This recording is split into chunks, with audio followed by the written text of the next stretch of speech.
95.5 KHFM, your classical station.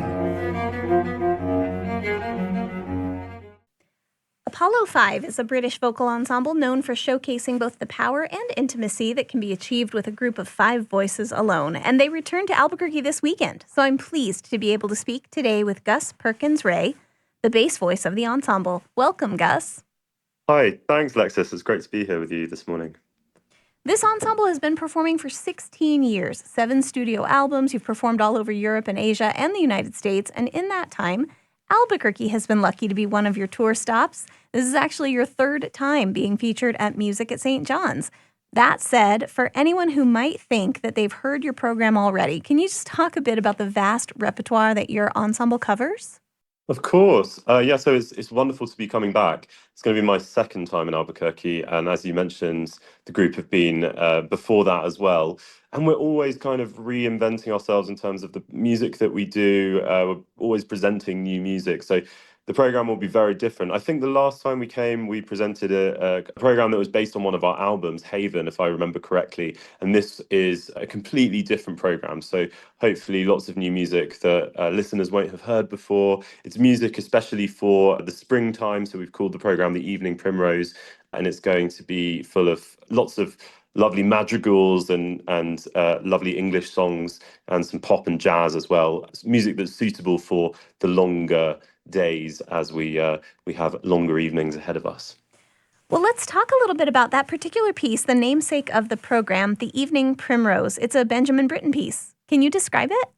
It's absolutely beautiful. So the Evening Primrose is the 4th song from Britten's 5 flower songs, which is a set of 5-part songs with poems in English. And the set was actually written as a 25th wedding anniversary present to Leonard and Dorothy Elmhurst.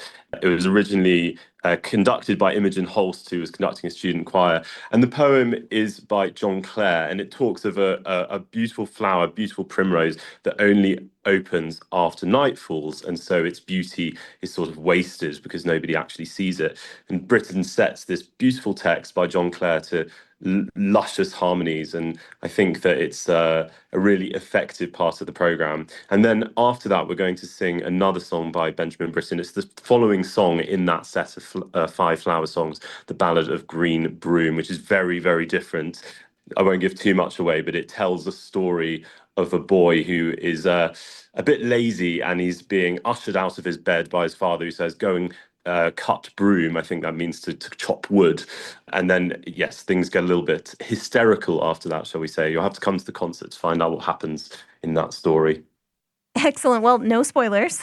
But since we're talking about the broad range of the pieces that you perform, can you talk a little about the character of some of the earliest pieces on the program? I'm guessing that would be Bird or Morley. Yes, exactly. So we're going to be opening with Arise Awake by Thomas Morley.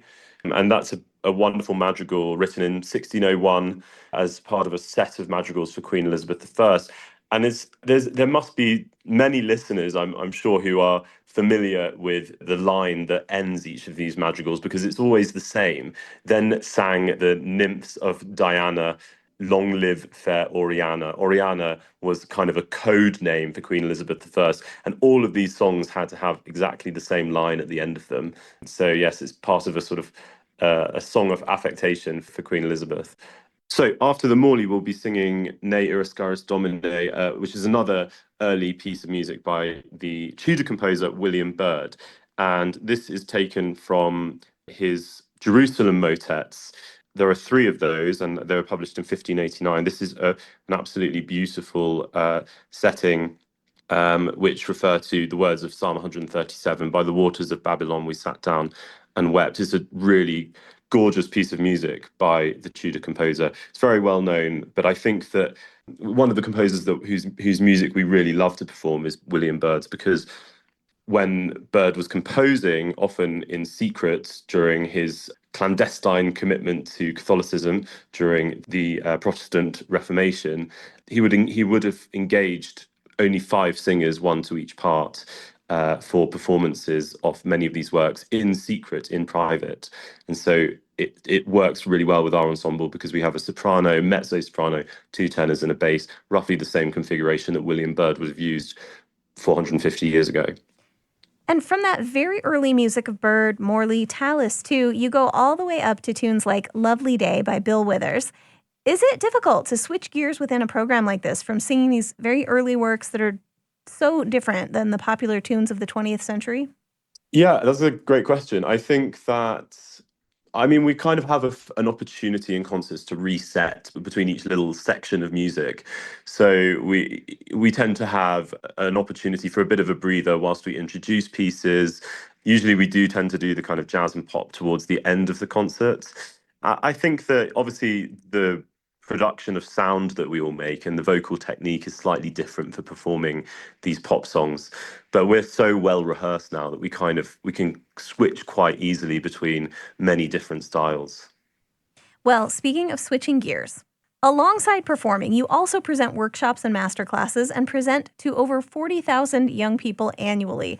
This year, we can include students from Albuquerque in those numbers. What do you have planned during this visit? Well, we are so busy in Albuquerque, which is really exciting. We're starting with a performance at ACDA, and at ACDA we have an education interest session, and then after that we will be moving around the Albuquerque region and going to a number of elementary schools, and I also think that we'll be going to the University of New Mexico to do a workshop with those students. Obviously, workshops differ depending on age group and the ability of the students. Similarly to how we change styles in concerts, we move quite easily between either running workshops for elementary school students or university students. So for the elementary schools, we'll be kind of just, I think we're in very early. I think those are going to be our earliest starts because it's kind of the morning assembly time, and it's just getting them to sing and finding some enjoyment in the music making. At the university, we'll be working much more on the repertoire and the singing technique. So, a multifaceted ensemble ready for anything. Apollo5 is in concert at Music at St. John's on Sunday, March 8th at 3 p.m. All of the information is at musicatstjohns.org.